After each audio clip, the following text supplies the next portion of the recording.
الرحیم والصلاة والسلام على سید الانبیاء والمرسلین قال اللہ تعالی فی القرآن المجید فاسألوا اہل الذکر ان کنتم لا تعلمون صدق اللہ العظیم. مل کے پڑھیے الصلاۃ والسلام علیک یا رسول اللہ وعلی آلک واصحابک یا سیدی یا حبیب اللہ. الصلاۃ والسلام علیک یا رحمۃ للعالمین وعلی آلک واصحابک یا سیدی یا خاتم النبیین. نہایت معزز و محترم حاضرین و سامعین، آئیے دین سیکھیے کورس کی یہ خوبصورت کلاس جس میں جو آپ کو حاضری کی سعادت نصیب ہو رہی ہے رمضان کے ان مبارک لمحات میں، جبکہ آدھا رمضان گزر چکا ہے اور مزید ابھی آدھا رمضان باقی ہے. اس پہ ہم اللہ کا شکر ادا کرتے ہیں کہ اس نے ہمیں 15 دنوں میں بہت سارے دین کی باتیں سیکھنے کی توفیق دی، اور آپ میں سے بہت سارے خوش نصیب لوگ جو پہلے دن سے اس عظیم سعادت کو حاصل کرتے رہے. آپ سب کو اس کی مبارک پیش کرتا ہوں، اور یہ واقعی مبارکباد کے قابل عمل ہے. اللہ کا دین سیکھنا اس سے بڑی کوئی خوبی نہیں. تو چونکہ اتنے درس ہونے کے بعد ہمارا ایک طریقہ ہوتا ہے، ہر سال 14 سالوں سے یہ خوبصورت درس ہو رہے ہیں، اس میں ہم آخر میں ایک نشست ضرور رکھتے ہیں جس میں سوال و جواب کیے جاتے ہیں. اور میں نے قرآن سے آیت پڑھی ہے کہ اللہ نے باقاعدہ اس کا حکم دیا، فاسألوا اہل الذکر، سوال کرو اہل ذکر سے. تو یہ باقاعدہ ایک خوبصورت طریقہ ہے کہ سوال کیا جائے، سمجھا جائے. کیونکہ جب بھی آپ کوئی چیز دین کی سیکھ رہے ہوتے ہیں تو ضروری نہیں ہے کہ وہی چیز جو سکھانے والا آپ کو بتا رہا ہے آپ کے ذہن دماغ میں بھی وہی چیز ہو، ایسا نہیں ہوتا. ضرور کہیں نہ کہیں آپ اپنے اندر کسی مسئلے کا، کسی سوال کا اندر سے آتا ہے معاملہ، لیکن آپ اسے چپ رہتے ہیں، خاموش رہتے ہیں، پوچھتے نہیں، جس سے آپ وہاں اس دین کی برکت کو نہیں لے پاتے یا نہیں وہاں تک پہنچ سکتے جہاں پہنچانے والا آپ کو پہنچانا چاہتا ہے. یہی وجہ ہے کہ آپ نے دیکھا ہوگا کہ صحابہ کرام نے حضور سے سوال کیے، اور اگر آپ حضور کی احادیث کھولیں تو اس بات کو حیران ہوں گے آپ سن کے کہ حضور اسلام کی آدھی سے زیادہ احادیث سوالوں کے جوابوں پہ مشتمل ہیں. یعنی حضور سے سوال کیا گیا، آپ نے جواب دیا، تو وہ حدیث بن گئی، اور اس مسئلے کو صحابہ نے پیش کیا تو حضور علیہ السلام نے اس کا جواب دیا، اور قیامت تک کے لیے مسلمانوں کو اس کا فائدہ ہوا. تو یہ ایک بہت مستحسن عمل ہے. لہٰذا اپنے اپنے سوالات پہ مردوں سے زبانی لے لیے جائیں گے، خواتین لکھ کے پیش کر دیں یا ویسے زبانی بھی بول سکتی ہیں، کوئی حرج نہیں ہے، لیکن سوال ضرور پوچھیے جو آپ کے ذہن میں ہے، چاہے دینی، فقہی، کوئی ویسے کوئی گنجل ہے نا کہ فلاں دل میں سوال تھا کبھی پوچھا نہیں تھا تو آج موقع ہے پوچھ لیتے ہیں. شرمائیں گے تو وہ رہ جائے گا اندر ہی. شرمانا سب سے بڑا ظلم ہے، ایسا نہیں کرتے. آپ کو جب موقع ملتا ہے زندگی میں کچھ ایسا تو اللہ آپ سے کچھ خاص اس وقت برکت اور رحمت اللہ آپ کو دینا چاہ رہا ہوتا ہے، لیکن آپ پوچھتے ہی نہیں، سوال نہیں کرتے تو وہ معاملہ خراب رہتا ہے. پہلے مردوں کی طرف سے کوئی سوال؟ جی پوچھیں یا میں خود بنا لوں؟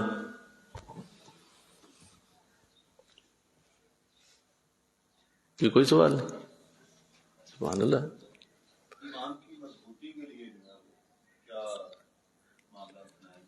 اندر سے پوچھ رہے ہیں یا ابھی صحیح پوچھ رہے ہیں؟ ماشاء اللہ. ادھر سے بھی دیں کوئی مجھے. جی، ایمان کی مضبوطی کے لیے پوچھا گیا کون سا عمل بہتر ہے. تو ایمان ظاہر ہے ایک باطنی عمل ہے، ایک باطنی چیز ہے، یہ اندر ہوتا ہے انسان کے، اور یہ روح، اس کا تعلق روح کے ساتھ ہے. جب آپ مومن ہوتے ہیں تو آپ کی روح پاک ہوتی ہے، اور جب آپ مسلم ہوتے ہیں تو آپ کا صرف جسم پاک ہوتا ہے. تو یاد رکھیے مسلمان میں اور مومن میں یہی فرق ہے. مسلمان اپنے جسم سے اپنے معاملات دین کے کر رہا ہوتا ہے، نماز، روزہ، حج، زکوٰۃ پورا کرتا ہے تو اسے مسلمان کہتے ہیں. لیکن مومن وہ ہوتا ہے کہ جس کی روح تک نماز کی برکت اتر جائے، کہ اس کی روح بھی نماز کا نور لے گئی ہے اور اس کی روح بھی روزے کا نور لے گئی ہے، یعنی وہ اندر سے پاک ہو گیا ہے اور اس کو اب گناہوں کی طرف جانے کا کوئی ارادہ نہیں. اس کی روح جو ہے وہ اندر سے اس حالت تک پہنچ چکی ہے کہ اب وہ نیکی کی طرف ہی جاتا ہے، ذہن سوچ برائی کی طرف نہیں جاتی. تو اب وہ جو ایمان ہے، اصل میں مومن ایمان سے ہے، تو وہ روح سے تعلق رکھتا ہے، اور روح کی جو سب سے بڑی غذا ہے وہ اللہ کا ذکر ہے. تو ایمان کی مضبوطی کے لیے سب سے پہلی شرط اللہ کا ذکر ہے، اور دوسری شرط اللہ والوں کی صحبت ہے. آپ جتنا زیادہ بزرگوں کی صحبت میں وقت گزاریں گے اتنا آپ کا ایمان مضبوط ہوگا. آپ کی ایمان کے اندر ایک زبردست سختی آئے گی، مضبوطی آ جائے گی. تو یہ بزرگوں کی صحبت بھی ایمان کو مضبوط کر دیتی ہے، اور اللہ کا ذکر. اور کوئی سوال؟ جی. اگر آپ کی نیت ٹھیک ہے، آپ کسی کا فائدہ کرنا چاہتے ہیں لیکن الٹا اس کا نقصان ہو گیا، تو کیا معاملہ ہوگا آپ کا اور اللہ کے نزدیک، یا آپ کا عدالت کرنے میں کیا کر سکتے ہیں؟ پوچھا گیا کہ اگر آپ کی نیت ٹھیک ہے لیکن آپ نے کسی کا کوئی اچھا عمل کرنا تھا، معاملہ بہتر کرنا تھا، لیکن وہ نہیں ہو سکا، تو اب اس میں کیا حکم ہوگا؟ اس میں یہ یاد رکھیے کہ آپ کو اپنی نیت کا ثواب ضرور ملے گا. اگر آپ نے اچھا عمل کسی کے ساتھ کیا اور آپ نے یہی ذہن رکھا کہ چونکہ میں اس کو بہتر انداز میں ہی لے کے جانا چاہتا تھا لیکن وہ نہیں ہو سکا اس طرح، اللہ کی اپنی مشیت ہے، اللہ کی مرضی، تو بہرحال آپ کو اس کی اچھی نیت کا ثواب ضرور مل جائے گا، اور اللہ اس نقصان کا جو ازالہ ہے وہ بھی کرے گا، اور آپ کو اس کی کوئی بھی جو ہے وہ تکلیف نہیں پہنچنے دی جائے گی. اور دیتی جائیں مجھے، اور پھر بعد میں اکٹھے اس کے جواب دوں گا. جی. اور مردوں کی طرف سے؟ جی جی.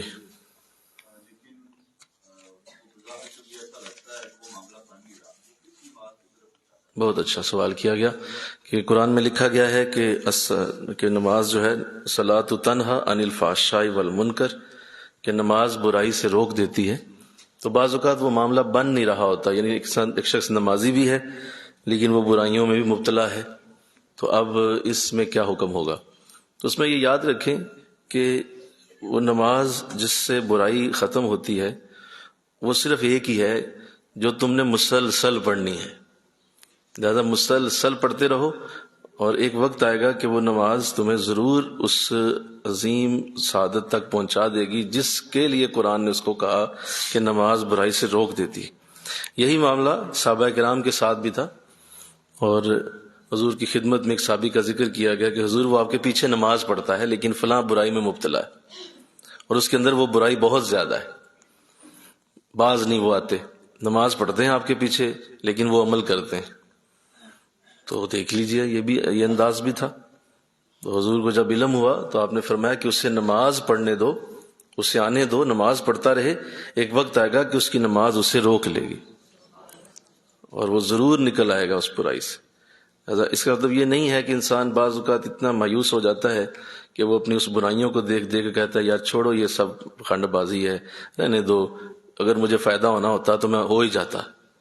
یہ فضول باتیں ہیں. یہی تو نفس چاہتا تھا کہ یہ مایوس ہو کے یہ نیکی کا عمل چھوڑے، یہ نیکی کا جو عمل یہ کر رہا ہے نا اس سے یہ پیچھے ہٹ جائے، کیونکہ اسی سے جو ہے وہ اس کا راہ ہدایت کا دروازہ کھلنا تھا. تو وہ مایوس کرتا ہے آپ کو. آپ نے مایوس نہیں ہونا، وہ نیکی کا عمل جاری رکھیں. بھئی اگر شیطان اپنا کام کرتا چلا جا رہا ہے تو تم اپنے رب کا کام کیوں چھوڑو، تم بھی تو جاری رکھو. اس لیے مایوس نہیں ہوتے، نہ وظیفوں سے، نہ نماز سے، نہ اپنے شیخ کی صحبت سے. اتنے عرصہ ہو گیا میں آتا رہا مجھے تو کچھ نہیں ملا، اتنا عرصہ ہو گیا میں بیٹھتا رہا مجھے تو کچھ نہیں ملا. یہ فضول باتیں ہیں، اس کا کوئی تصور نہیں ہے اللہ کے ہاں. لہذا اس نیکی کی عبادت کو جاری رکھیں. اور کوئی سوال؟ کوئی اور مردوں کی طرف سے؟ پھر میں جی جی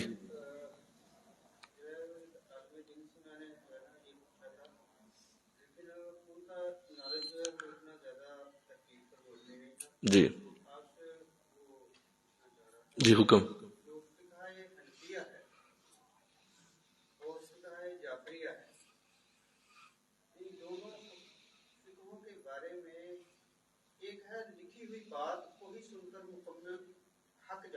ہوں لیکن ضروری نہیں کہ لکھی ہوئی بات مکمل حق ہے ہوں یا وہ غلط بیانی پر مبنی لکھی ہوئی ہے. جی کیونکہ وہ انسان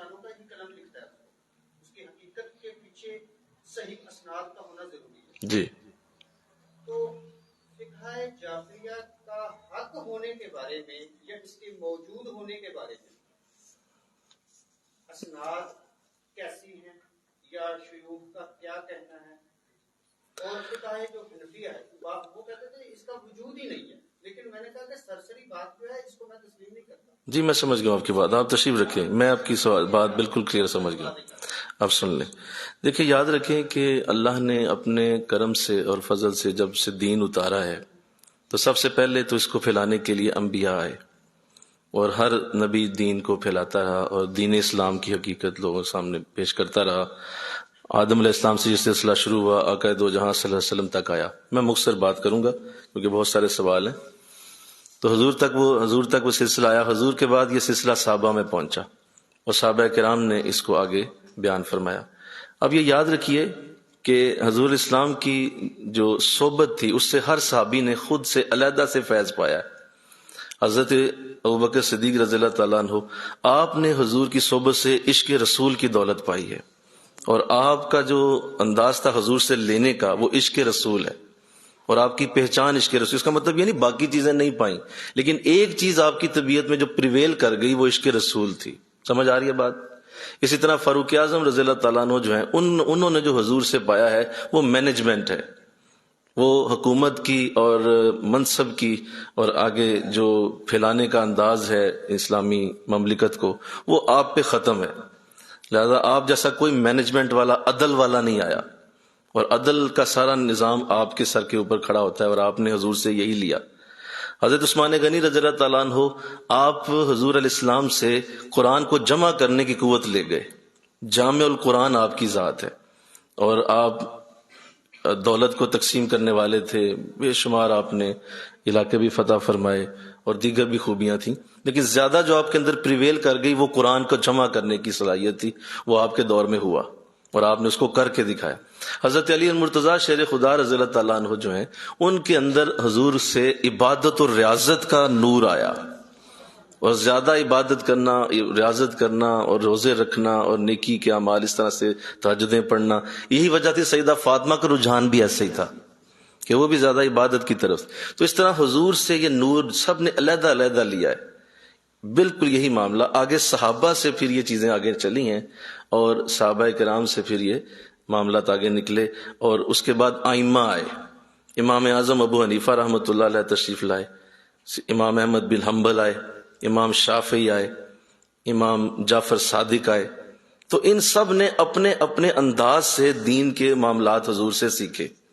اور حضرت امام اعظم ابو حنیفہ رحمۃ اللہ علیہ کے بارے میں تو یہ آتا ہے نا کہ آپ سارے ہی اماموں کے متفقہ امام ہیں، اسی لیے آپ کو امام اعظم کہتے ہیں، بڑا امام. سارے امام آپ کے شاگردوں میں سے ہیں، اور آپ سارے امام کہتے ہیں جی آپ کی جو حیثیت ہے وہ اپنی جگہ مسلمہ ہے. لیکن اس کا مطلب یہ کہنا کہ امام احمد بن حنبل نے جو بات کہی وہ غلط تھی، یہ غلط ہو جائے گا. امام شافعی نے جو کہا وہ غلط ہوگا، نہیں یہ بھی غلط ہو جائے گا. تمام ائمہ اپنے اپنے اس نقطہ نظر میں ٹھیک تھے جس طرح جو ہے وہ باقی امام گفتگو کرتے تھے. حضور اسلام مسجد میں آتے ہیں تو آپ حضرت ابوبکر صدیق کو دیکھتے ہیں کہ آپ قرآن کی تلاوت بالکل آہستہ آہستہ فرما رہے ہیں، اور جب حضرت عمر کو دیکھتے ہیں تو حضرت عمر اونچا پڑھ رہے ہیں. تو حضور حضرت ابوبکر سے پوچھتے ہیں کہ آپ بتائیے کہ آپ نے اتنا آہستہ پڑھنا کیوں شروع کیا ہوا ہے اور اتنا آہستہ کیوں پڑھتے ہیں؟ تو فرمایا حضور جس کو میں سناتا ہوں وہ سن ہی لیتا ہے، لہذا اس لیے میں اس کو چونکہ سنا رہا ہوں وہ سن ہی رہا ہے میری بات، تو میں آہستہ پڑھتا ہوں کہ مجھے کیا ضرورت ہے زور لگانے کی، میرا رب سن ہی رہا ہے. تو کہا عمر آپ اونچا کیوں پڑھتے ہیں؟ فرمایا اس لیے حضور کے آواز اونچی ہوگی تو جہاں جہاں تک جائے گی اللہ کا قرآن اس کی برکت پھیلے گی اور شیطان دور ہو جائے گا. تو اب یہ دیکھیے دو چیزیں آ گئیں، ایک ہی جگہ پہ دو چیزیں آ گئیں. تو حضور نے فرمایا بھائی تم دونوں ہی ٹھیک کہہ رہے ہو، دونوں ہی درست کہہ رہے ہو. تو یاد رکھو یہی انداز تمام ائمہ میں آیا، اور تمام ائمہ اپنے اپنے انداز سے چیزوں کو سیکھتے رہے اور آگے پھیلاتے رہے.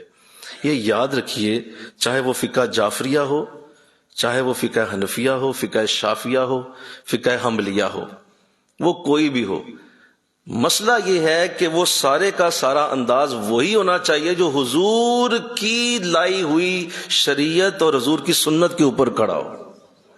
اگر وہ اس سے ٹکراتا ہے اور اس کو وہ حضور کی سنت کو ڈیویٹ کرتا ہے اور حضور کی سنت کے خلاف کوئی عمل ہے اور اس کو انہوں نے کہا ہے جی چونکہ ہمارے امام کر رہے تھے تو ہم کریں گے، تو یہ تو غلط ہو جائے گا، چاہے وہ کوئی بھی امام ہو۔ حضور کی سنت سے اور حضور کی لائی ہوئی شریعت سے ٹکرانے والا عمل وہ کسی صورت قابل قبول نہیں ہے، چاہے فقہ جعفریہ ہے، فقہ حنفیہ ہے، فقہ شافیہ ہے، مالکیہ ہے، کوئی بھی ہے۔ آپ کی زندگی کے اندر وہ عمل ہونا چاہیے، جس طرح دیکھیں رفع یدین ہے، اب رفع یدین حضور نے کیا، آقا علیہ السلام نے فرمایا کیا، اور باقی زندگی میں نہیں کیا، کچھ عرصہ کیا، کچھ باقی زندگی چھوڑ دیا، تو اب دونوں موجود ہیں، اور فقہ حنبلی، فقہ شافعی، فقہ مالکی رفع یدین سے نماز پڑھتے ہیں۔ فقہ حنفی جو ہے وہ کہتا ہے کہ نہیں، چونکہ حضور نے زیادہ عرصہ نہیں کیا تو ہم نماز میں رفع یدین نہیں کریں گے۔ مسئلہ ہاں یا نہیں کا نہیں ہے، مسئلہ یہ ہے کہ دونوں ہی عمل حضور کی سیرت میں موجود ہیں۔ سمجھ آ رہے ہیں؟ بولو، دونوں ہی عمل ہیں، کرنے والا بھی ہے اور نہ کرنے والا بھی ہے۔ تو فقہ حنفیہ چلے گئے اس پہ کہ ہم نہیں کریں گے کیونکہ حضور نے زیادہ عرصہ نہیں کیا، تو لہذا ہم اسی طرح نماز پڑھیں گے، اور فقہ مالکیہ دیگر فقہ کہنے لگے کہ نہیں ہم کریں گے کیونکہ حضور نے ایسا کیا۔ تو میرا خیال ہے شافی جواب ہو گیا ہے کہ حضور کی سنت اور حضور کی سیرت ضروری۔ جی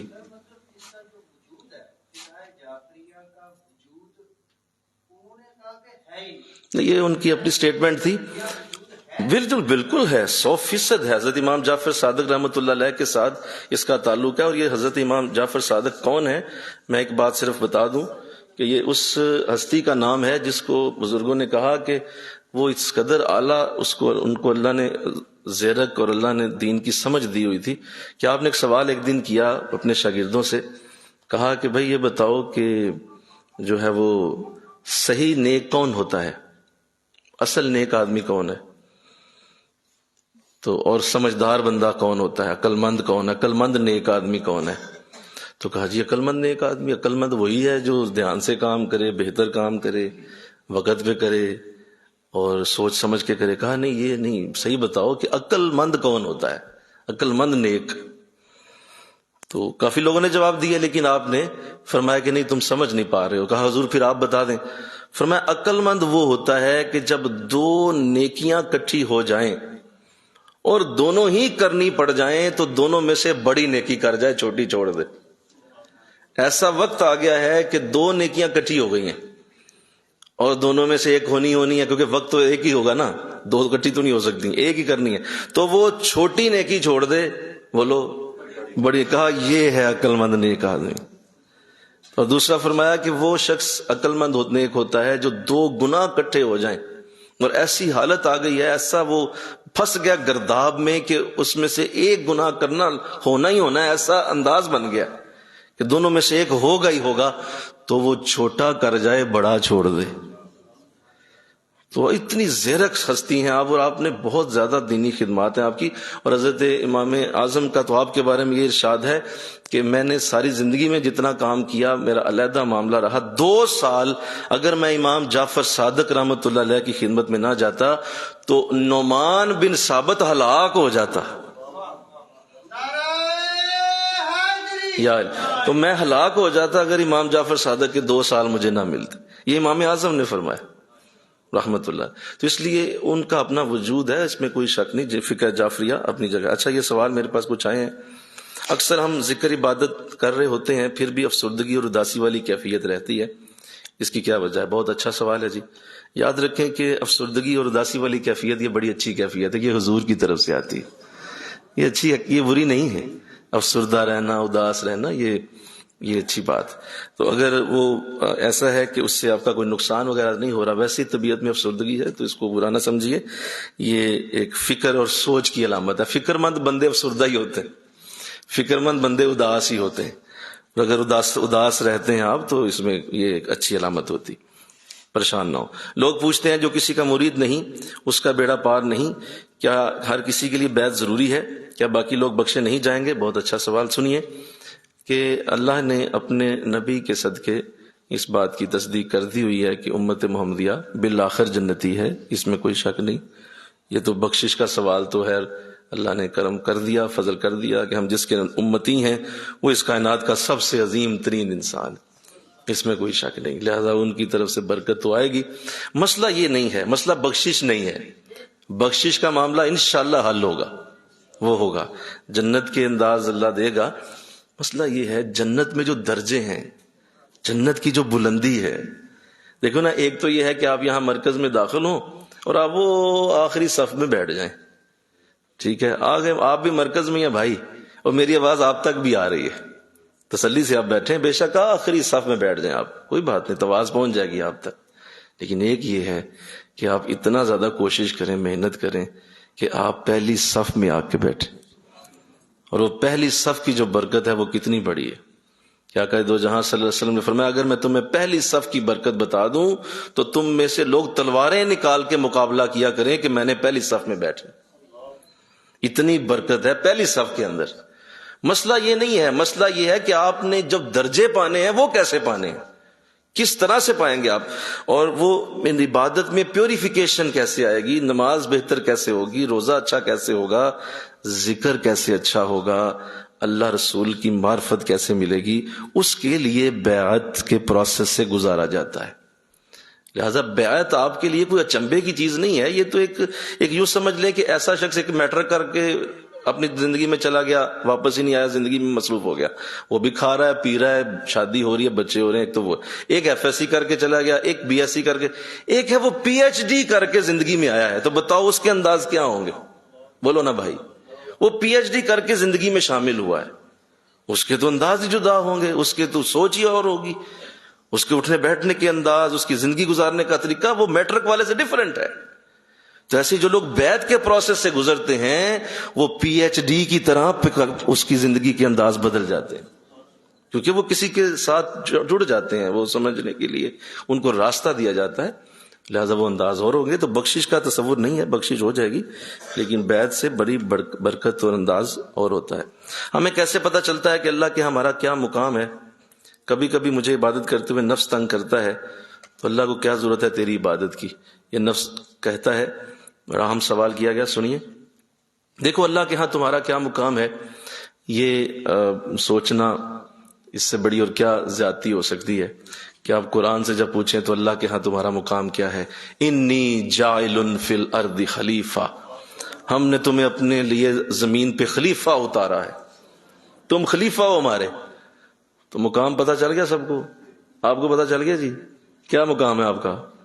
تو اور کی پوچھنا تسی، تو انسان پوچھتا پھر میرا اندر اللہ کے ہاں کیا مقام. بھائی قرآن نے تمہیں بتایا نہیں کہ تم اللہ کے خلیفہ ہو، بہت بڑا درجہ ہے تمہارا. تسلی سے اپنے معاملات کرو، اپنے نماز روزے کو دیکھو، اور نفس کی اس بات کو چھوڑ دو کہ وہ بار بار جو کہتا ہے کہ نہیں مجھے کوئی ہے زبانی پوچھ لے، نہیں تو پڑھ ہی رہا ہوں میں، تو کسی نے زبانی تو نہیں کرنا. جی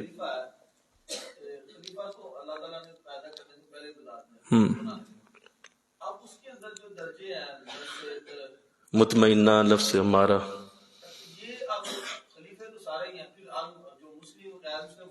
جی بالکل ہے.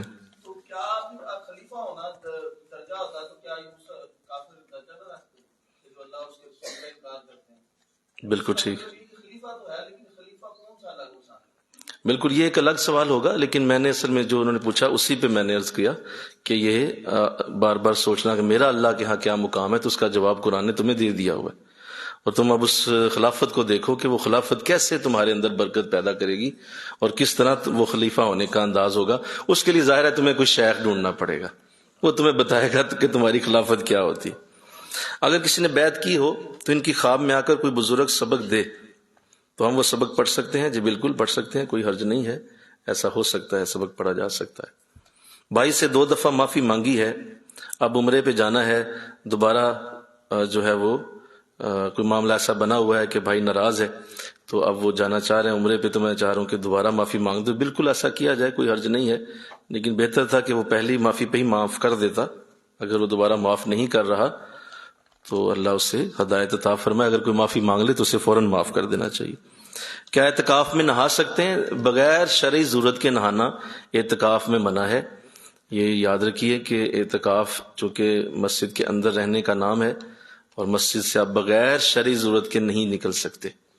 یعنی وہ 10 دن جو سنت اعتکاف مسجد کے اندر بیٹھتے ہیں، جو خواتین گھروں میں کرتی ہیں، وہ سنت اعتکاف اس کمرے کے اندر ہیں، تو اس سے باہر نکلنا اعتکاف توڑ دے گا شرعی ضرورت کے بغیر. شرعی ضرورت کیا ہے؟ آپ نے واش روم جانا ہے، یا کوئی ایسا معاملہ بنا ہے کہ اب آپ نے نہانا ہے، وہ اور چیز ہے جو شرعی ضرورت ہے.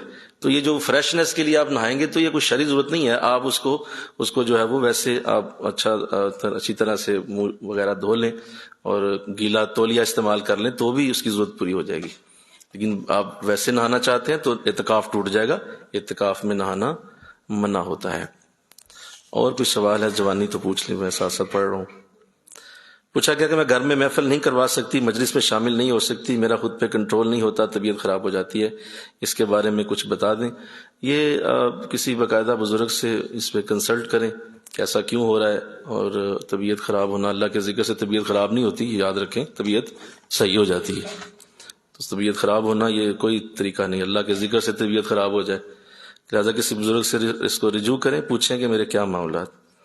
اگر ہم مسجد میں جائیں تو فجر کی نماز ہو رہی ہو تو ہم فرض فجر پڑھنے کے بعد سنت پڑھیں گے یا نہیں. یاد رکھیے کہ اگر آپ فجر کی نماز مسجد میں پڑھنے کے لیے پہنچے اور جماعت کھڑی ہو گئی تو اس بات کا یقین کرنا ہوگا کہ اگر میں اتحیات میں بھی شامل ہو جاؤں تو بھی سنتیں نہیں چھوڑ سکتے، سنتیں پڑھ لیں. کیونکہ حضور اسلام نے اس کی اتنی زیادہ تاکید فرمائی سنتوں کی کہ یہ فرض کے قریب پہنچ گئی ہیں. ہے تو سنتے ہی لیکن یہ فرضوں کے قریب آ چکی ہیں. اتنا زیادہ اس کی تاکید آقا فرماتے ہیں، حضور فرماتے ہیں ان سنتوں کو نہ چھوڑو، اگرچہ تمہارے اوپر گھوڑے دوڑا دیے جائیں پھر بھی یہ سنتیں پڑھو. تو لہذا پورا دیکھ لیں کہ اگر تو میں سلام پھیرنے سے پہلے امام کے میں شامل ہو جاؤں گی تو ضرور پڑھیں، ورنہ اگر نہیں تو پھر پڑھ لیں. ہاں جب آپ امام سے فارغ ہو جائیں تو پھر سورج نکلنے کا انتظار کیا جائے گا. سورج نکلنے کے بعد آپ وہ 2 سنتیں پڑھ سکتے ہیں، کوئی حرج نہیں ہے. لیکن یہ پکے فجر کے نمازی کے لیے. نماز پڑھتے ہوئے برے خیالات آتے ہیں تو وہ آنے چاہیے، یہ ایک لازمی عمل ہے کیونکہ آپ نماز پڑھ رہے ہیں تو شیطان اپنا کام تو کرے گا لیکن اس کو آپ جھٹک دیں. جی سوال ہے کہ لوگ کہتے ہیں کہ نبی کا وسیلہ نہیں دے سکتے، اس لیے حضرت آدم علیہ السلام کی توبہ رسول کے وسیلے کی وجہ سے نہیں قبول، اس کے بارے میں نہیں، یہ فضول بات ہے. سورہ بقرہ میں باقاعدہ اس کا ارشاد ہے کہ جب آپ نے توبہ کی جو ہے وہ انداز بنائے تو اس میں باقاعدہ جو ہے وہ آپ نے حضور علیہ السلام کا وسیلہ پیش کیا تھا. اور یہ کئی مفسرین نے لکھا ہے، میں نے لکھا ہے، کئی مفسرین نے لکھا ہے یہ واقعہ.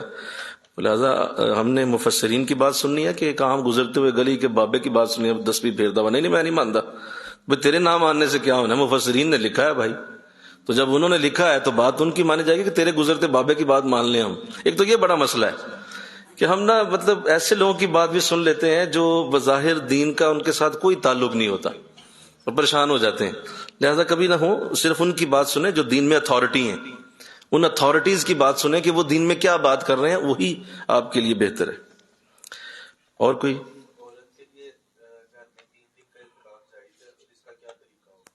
عورت کے لیے اعتکاف گھر کے اندر ہی ہے اور وہ اپنے کمرے میں بیٹھے گی تو جو 3 دن کا اعتکاف ہوگا وہ سنت نہیں ہوگا، وہ نفل ہوگا، وہ سنت نہیں ہوگا کیونکہ حضور اسلام 3 دن کا اعتکاف نہیں فرمایا آپ نے ہمیشہ 10 دن کا کیا. تو وہ نفل اعتکاف ہوگا. اب نفل اعتکاف وہ بے شک 3 دن کا کرے، 4 دن کا کرے، 5 کا کرے، 6 کا، کوئی ایشو نہیں. زیادہ تر 3 دن کا کرتے ہیں، 27ویں کو بیٹھتے ہیں اور 29ویں کو اٹھ جاتے ہیں، وہ بھی 2 دن کا رہ جاتا ہے. تو ایسا نہ ہو، بلکہ آپ پہلے بیٹھ جائیں. اگر آپ نے نفلی بیٹھنا ہے تو 23 میں بیٹھ جائیں، 24 میں بیٹھ جائیں، کوئی حرج نہیں ہوتا کیونکہ وہ نفلی ہے.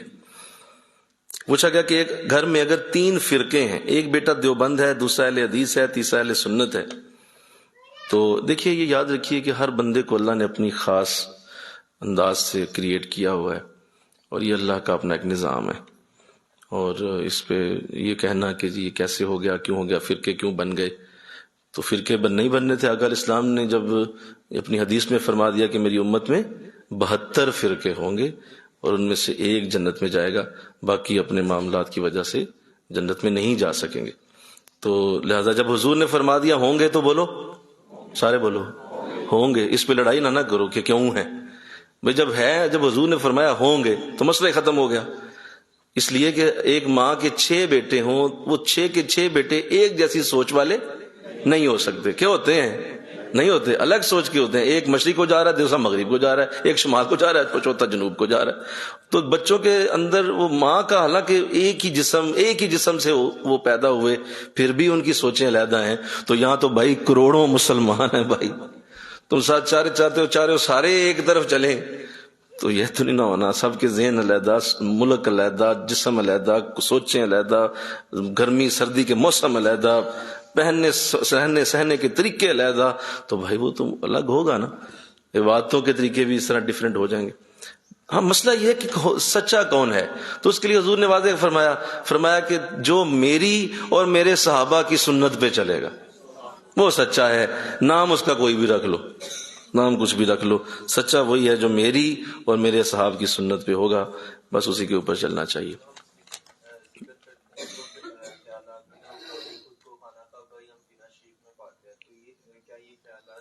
یہ اچھی بات ہے. اگر ذکر کے دوران خانہ کعبہ نظر آتا ہے، مدینہ شریف نظر آتا ہے، تو یہ ذکر کی پرواز کی علامت.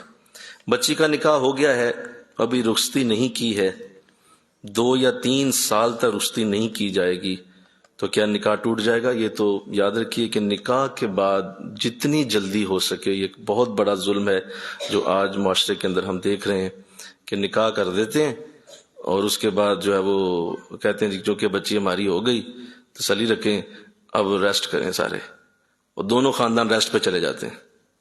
کیوں؟ نکاح ہو چکا ہے. تو بھائی نکاح ہو گیا تو نکاح کے بعد تو رخصتی لازم ہے. کیوں آپ نے اپنے اوپر یہ ظلم کیا ہوا ہے؟ ہاں کسی بہت زیادہ شرعی مجبوری سے ایسا ہوا کہ جی بچے کو اچانک جانا پڑ گیا ہے، دبئی چلا گیا بچہ باہر چلا گیا، یا کوئی ایسا ایکسیڈنٹ ہو گیا ہے، یا کوئی بچہ بیمار ہو گیا، یا بچی کا کوئی ایشو بن گیا ہے، تو اب ذرا ہمیں رخصتی کے لیے ٹائم دے دیں، آپ کو وقت دے دیں، 2-4 مہینے ہم گزار لیں، 6 مہینے گزار لیں، اس کے بعد رخصتی کر، کوئی شرعی مجبوری. لیکن جان بوجھ کے اس کو اتنا لمبا کر دیا. اس میں یاد رکھیں، سنیں، شادی کا مطلب، نکاح کا مطلب یہ ہے کہ اب میاں بیوی ایک رات بھی علیحدہ نہیں رہ سکتے، بالکل نہیں رہ سکتے، کیونکہ وہ شرعی طور پہ میاں بیوی ہیں. اب اگر آپ نے اسے بغیر شرعی تقاضے کے اپنے پاس رکھا تو دونوں کے اوپر گناہ لازم ہے. ماں باپ بھی گناہ گار ہیں، میاں بیوی بھی گناہ گار ہو رہے ہیں کہ بھائی شادی ہو چکی ہے. کس بات کا تمہیں اب ڈر ہے؟ زمانے کے ڈر سے اور لوگوں کے ڈر سے کہ جی ہم بڑی شادی کریں گے، رخصتی تب کریں گے جب کم از کم جو ہے کروڑا گاڑی بچی کو دیں گے، اتنی دیر ہم نے رخصتی نہیں کرنی. تو بچی کا نکاح پڑا ہوا ہے، نکاح ہو چکا ہے، وہ اس میں جو ہے وہ تاخیر کرتے چلے جا رہے. تو یہ ظلم عظیم ہے جو اس معاشرے میں آج ہو رہا ہے. اللہ اسے محفوظ کرے، آمین کہو. جلدی اس کو فارغ کریں. بھائی رخصتی ہو کرنی ہے، سادہ سا کر لیں، ہاں کبھی موقع ملے بعد میں بڑا کر لیں، دوبارہ سے بلا لیں. بولو نا، بچی چلی گئی ہے نا اس گھر، تو دوبارہ 6 مہینے بعد کوئی اچھی مارکیٹ بک کروائیں، پھر رشتہ داروں کو بلا لیں سب کو، اس سے کہ یار آج دوبارہ روٹی کھاؤ سارے آ کے. تو ایسے کر لیں. لیکن بچی کو بھیج دیں تاکہ وہ اپنے معاملات شروع کرے جو اللہ رسول نے اس کو توفیق دی ہے. جو ماں جو بیٹے کے ساتھ ہیں اس طریقہ جو وہی ہے جو اللہ رسول کا ہے، تو اس کو نہیں کرنا چاہیے. چند کوئی خاص ایسی بات ہو تو اس وقت ہو سکتا ہے، ورنہ نہیں. پوچھا گیا کوئی بیعت کرتا ہے اپنے شیخ سے، تو بیعت کے دوران جو کیے گئے وعدے ہوتے ہیں ان میں سے کوئی وعدہ ٹوٹ جائے تو اس میں کیا حکم ہوگا؟ کوئی حرج نہیں ہے. اگر کوئی ایسا ہوتا ہے، مثلا وعدہ کیا گیا تھا کہ والدین کی نافرمانی نہیں کروں گا، نماز نہیں چھوڑوں گا، روزہ رکھوں گا، تو یہ سارا کچھ اس نے وعدے کیے تھے، لیکن ظاہر ہے کوئی نفس شیطان کے معاملات ایسے بنے، اگر ایسا ہو گیا تو اس میں یاد رکھیں بیعت کبھی نہیں ٹوٹتی. بیعت اتنی کمزور چیز نہیں ہے کہ وہ آپ کی چھوٹی چھوٹی چیزوں سے ٹوٹنے لگے. اس پہ توبہ کریں اور اللہ سے معافی مانگیں. بیعت کا اس سے کوئی تعلق نہیں ہے. اگلی نیکی کی توفیق تب ملتی ہے جب پہلی قبول ہو. تو اس میں کیا پتہ چلے گا؟ کیونکہ نفس کئی نیکیاں کرواتا ہے ایک گناہ کروانے کے لیے. تو اس میں کیا فرق ہے؟ بہت اچھا سوال کیا گیا، بہت خوبصورت سوال. دیکھیے، نیکی کی توفیق ملنا اور اگلی نیکی کی توفیق ملنا اور کرتے چلے جانا نیکیوں کو، میں سمجھتا ہوں اس سے بڑی کوئی سعادت نہیں ہے. تو کیسے پتہ چلے گا کہ یہ نفس نہیں کروا رہا؟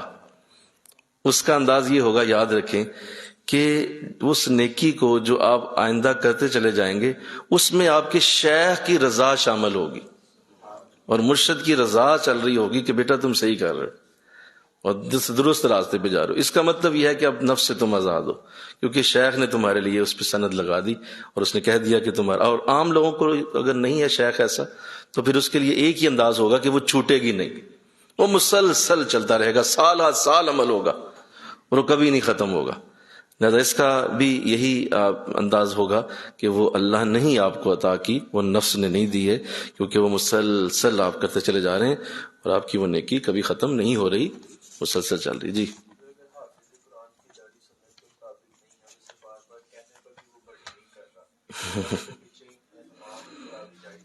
ماشاء اللہ. پوچھا گیا کہ حافظ قرآن ہے تو وہ داڑھی شریف بڑھا نہیں رہے، چھوٹی داڑھی کے ساتھ ہی نماز پڑھاتے چلے جا رہے ہیں، اور ہم ان سے بار بار کہتے ہیں کہ داڑھی شریف پوری کریں کیونکہ آپ امام ہیں، تو وہ نہیں کر رہے، تو اب اس حوالے سے کیا ہوگا؟ دیکھیں یہ یاد رکھیں کہ داڑھی شریف سنت موقدہ ہے.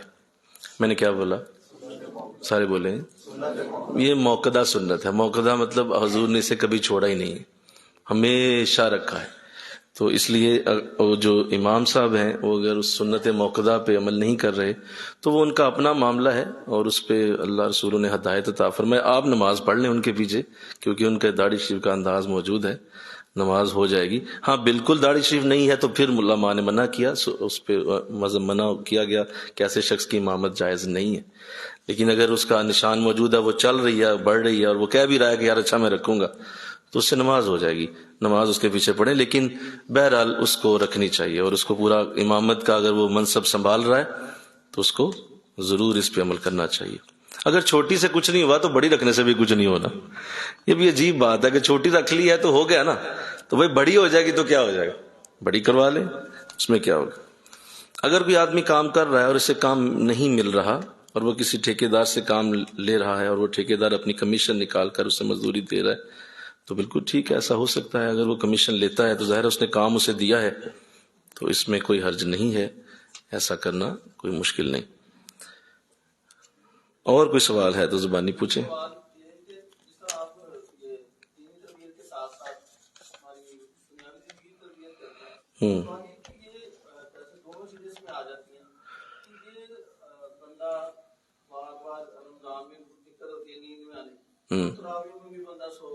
جی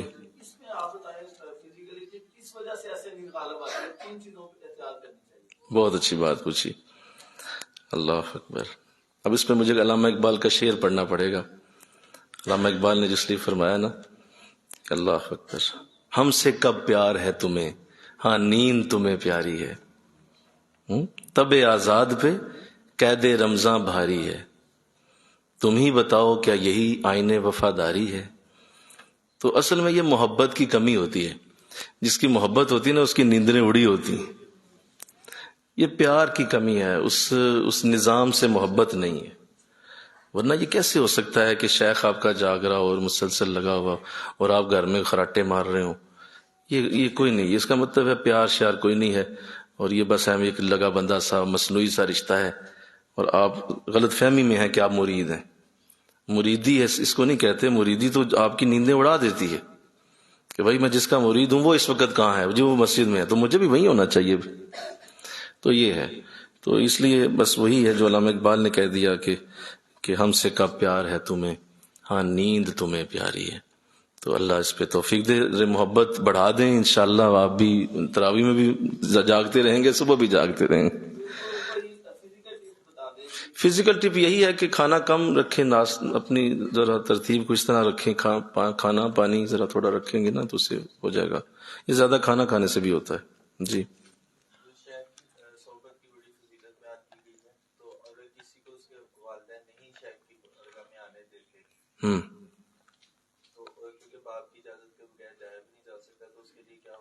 پوچھا گیا کہ شیخ کی خدمت میں ماں باپ نہیں آنے دے رہے تو اب اس کے لیے کیا حکم ہوگا.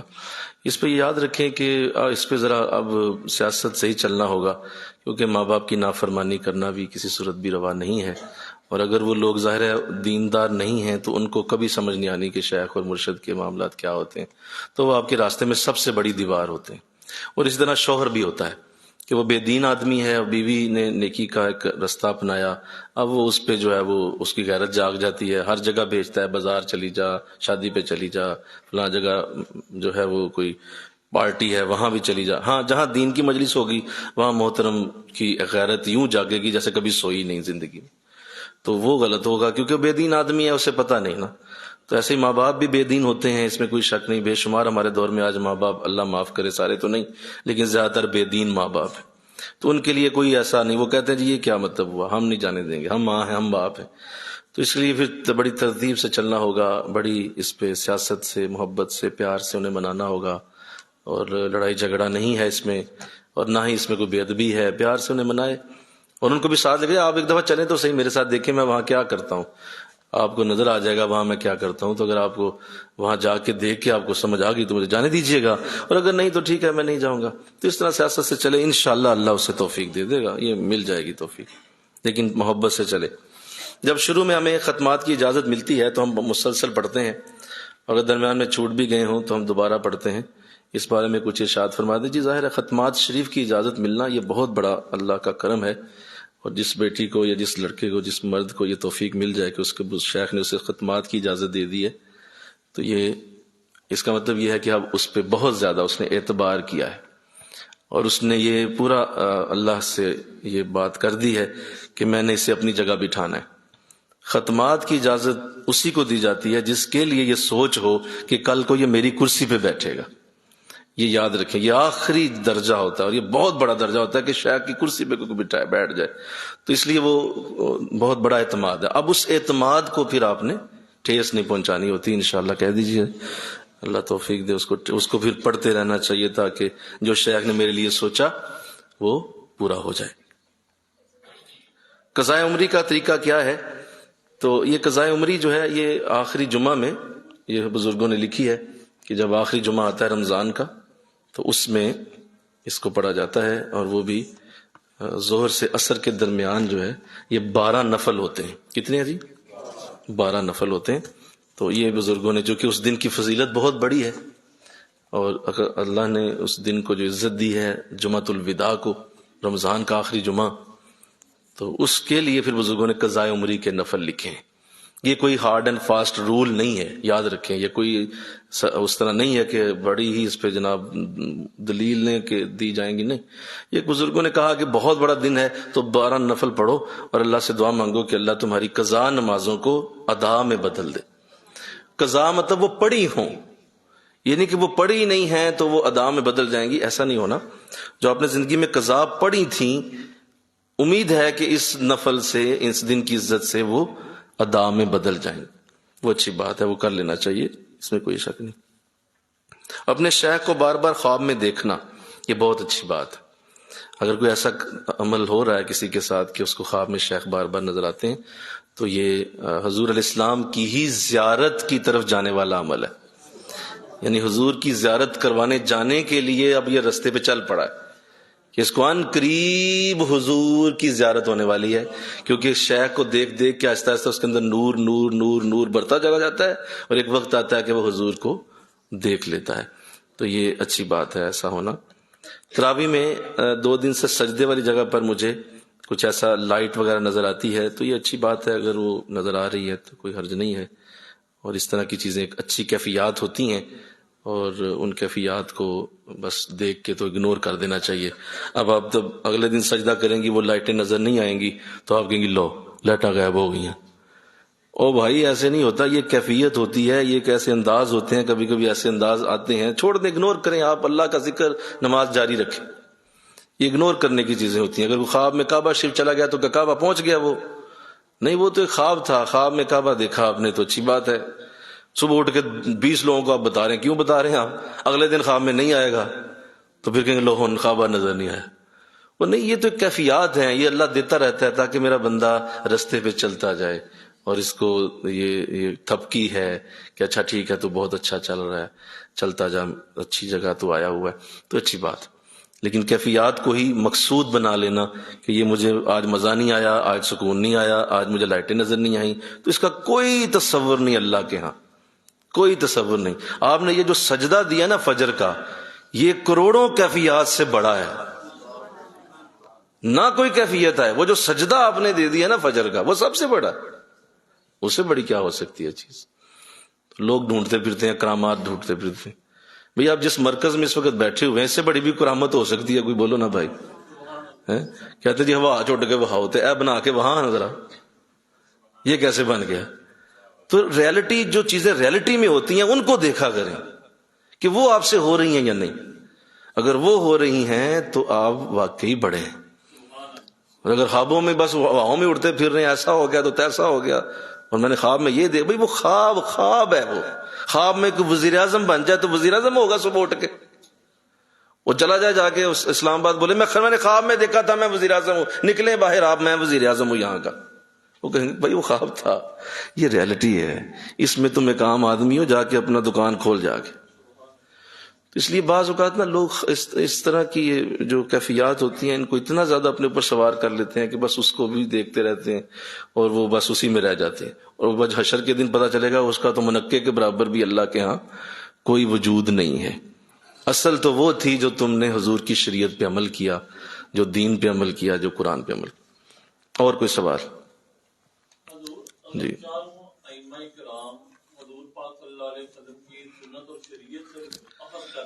جی جی ہاں جی. اور کوئی بیٹو ادھر سے کوئی ہے تو پوچھ لو جلدی سے. جی ہم ان کی پیروی کیوں نہیں کرتے، اپنے امام ابو حنیفہ رحمۃ اللہ تعالیٰ کی کیوں کرتے؟ اگر ہمیں ایک مسئلے میں دونوں مل جائیں، ایک کا جو ہے وہ سادہ ہو اور ایک کا جو ہے تھوڑا سا لینتھی ہو. بہت اچھی بات سمجھ گیا ہوں میں. دیکھیے بہت اچھا سوال کیا گیا کہ چاروں ائمہ جو اس وقت امت کے ائمہ ہیں، اللہ سب کی قبروں پہ کروڑوں رحمتیں نازل فرمائے. ہم سب کے وہ سلام، ان کی آل پہ سلام، ان کی ذات پہ سلام، جنہوں نے ہم تک دین کی باتیں پہنچائیں. اللہ ان سب کو کروڑوں برکتیں دے. تو وہ سارے اپنی جگہ درست ہیں، اس میں کوئی شک نہیں. اور جی ٹھیک ہے، اجازت. تو اس قدر جو یہ سوال آج کل لوگوں کے ذہنوں میں ابھی پوچھا بھی گیا ہے، تو اس میں یہ یاد رکھیں کہ ہمیشہ ایسا نہیں ہوگا. آپ جب کسی بھی یونیورسٹی میں داخل ہوتے ہیں تو آپ کسی ایک ڈپارٹمنٹ میں جا کے ایڈمیشن لیتے ہیں. جب آپ کسی بھی اسکول کالج کا رول ہے، زندگی کا بھی یہی اصول ہے کہ آپ کسی ایک بزنس میں جاتے ہیں. 10 بزنس نہیں شروع کرتے آپ، کوئی ایک کام ہوتا ہے آپ کا. زندگی میں بھی یہی اصول ہے. یونیورسٹی میں جائیں گے، کالج میں جائیں گے، ایڈمیشن لیں گے تو کسی ایک ڈپارٹمنٹ میں جائیں گے. کمپیوٹر سائنس میں داخلہ لے رہا ہوں، میں لا میں داخلہ لے رہا ہوں، میں جی اب یہ مینجمنٹ میں داخلہ لے رہا ہوں، اب میں فزکس ڈپارٹمنٹ میں داخلہ لے رہا ہوں، کیمسٹری ڈپارٹمنٹ میں داخلہ لے رہا ہوں. تو اس طرح ڈپارٹمنٹ ہوتے ہیں. چلیں، بالکل یہی حساب ان ائمہ کا ہے. آپ سارے ڈپارٹمنٹ میں اکٹھا داخلہ نہیں لے سکتے. آپ کہیں جی میں چونکہ بڑا ذہین آدمی ہوں، مجھے آپ کمپیوٹر سائنس میں بھی داخلہ دے دیں، مجھے فزکس میں بھی دے دیں، مجھے کیمسٹری میں بھی دے دیں، مجھے انگلش ڈپارٹمنٹ میں. تیرا دماغ نہیں ٹھیک، تو داخلہ لے لے کسی پاگل خانے جا کے. ایسے نہیں ہوتا. کسی ایک جگہ داخلہ لینا ہوتا ہے اور اسی کے پیچھے چلنا ہوتا ہے. ہاں یہ آپ کہیں گے کہ بھائی فزکس والے بھی ٹھیک کر رہے ہیں، مل کے کہو نا سبحان اللہ. کیمسٹری والے بھی ٹھیک کر رہے ہیں، وہ بھی کامیاب لوگ ہیں. مینجمنٹ والے بھی کامیاب لوگ ہیں. ہاں مجھے ذرا یہ کمپیوٹر سائنس میں زیادہ دلچسپی ہے، مجھے ادھر لے جائیں آپ. تو ایسے ہی یہ سارے ائمہ اپنی جگہ درست ہیں اور اپنی جگہ یہ ٹھیک ہیں. اور اللہ نے جس امام کا آپ کو مقلد بنایا ہے، آپ اسی کے پیچھے فالو اپ کرتے جائیں اور باقی دونوں اماموں کو سلام کرتے جائیں. اسے کہیں جی آپ ہمارے بڑے ہیں. میں نہیں کہہ رہا کہ آپ کی تعلیم غلط ہے، آپ ٹھیک ہے. اس کی میں نے کئی بار وہ ثبوت دیا. حضرت امام شافعی حاضر ہوئے حضرت امام اعظم کے مزار شریف پہ، اور آپ نے وہاں نماز اثر ادا کرنے کے لیے جب آپ کو کہا گیا کہ حضرت آپ اتنے بڑے امام ہیں، آپ جماعت کرائیے، یہاں تشریف لائیے مصلی پہ. جب آپ نے جماعت کرائی تو آپ نے بغیر رفع یدین کے نماز پڑھی. رفع یدین نہیں کیا تو پیچھے شاگردوں نے پوچھا حضور آپ نے رفع یدین نہیں کیا؟ تو فرمایا کہ یہ میرے استاد ہیں اور ان کا یہ موقف تھا کہ رفع یدین نہیں ہونی چاہیے، تو میں نے ان کی محبت میں آج یہ عمل ہی چھوڑ دیا. ان کے پیار میں نہیں کیا. یار کیا مسئلہ، کیا تجھے پرابلم ہے کوئی؟ کہا جی نہیں میں شاگرد آپ کا. تو بس ٹھیک ہے، ان کے پیار میں نہیں کیا. ٹھیک ہے، میرا موقف تھا کہ کرنی چاہیے، لیکن ان کی مزار پہ حاضر ہوں، مل کے کہو نا سبحان اللہ. تو ٹھیک سارے ہی ہیں، لیکن میرا موقف کیا ہے میں اس پہ چلوں. اور یہ یاد رکھو کہ صاحب تم نے نہیں دینا، صاحب تمہارے امام نے دینا ہے.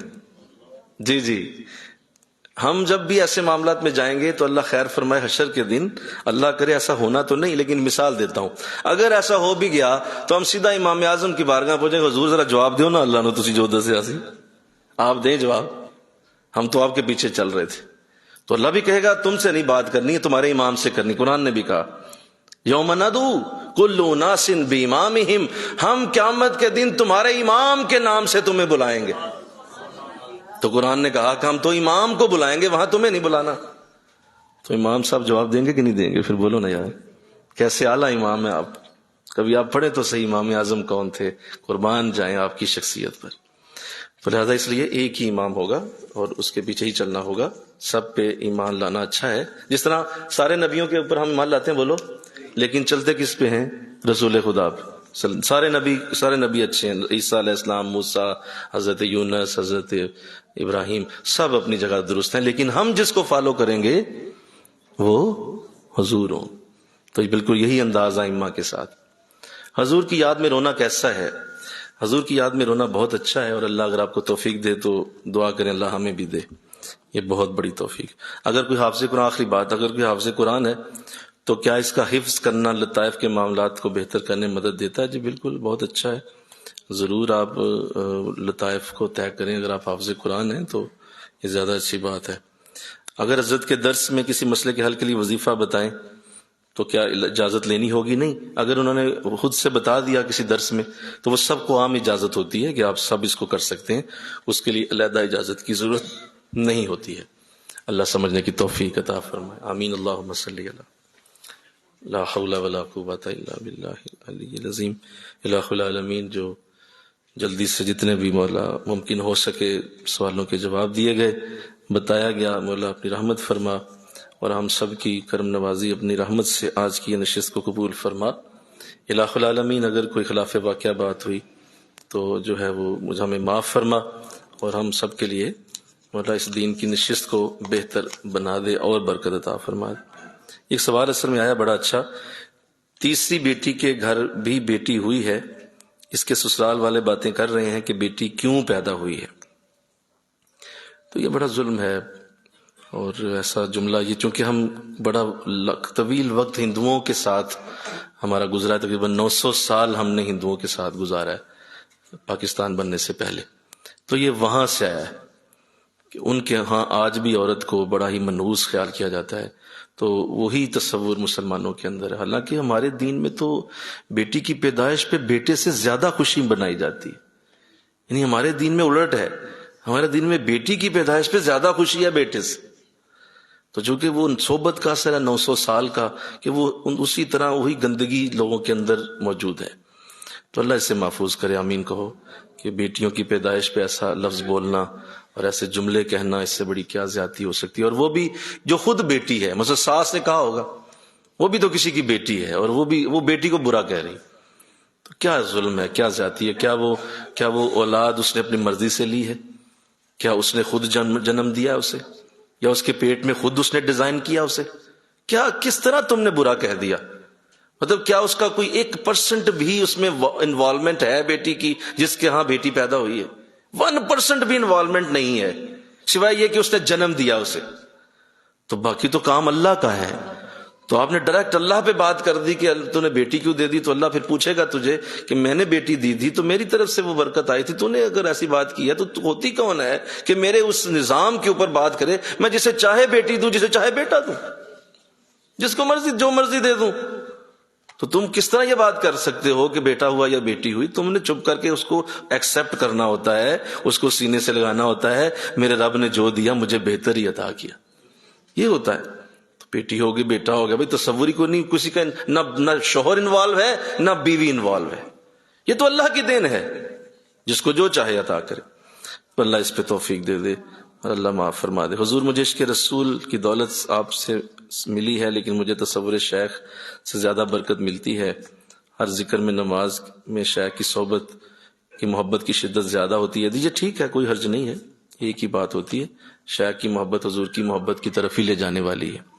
آمین. اللہم صلی علی لا حول ولا قوۃ الا باللہ وصلی اللہ. اللہ توفیق عطا فرمائے.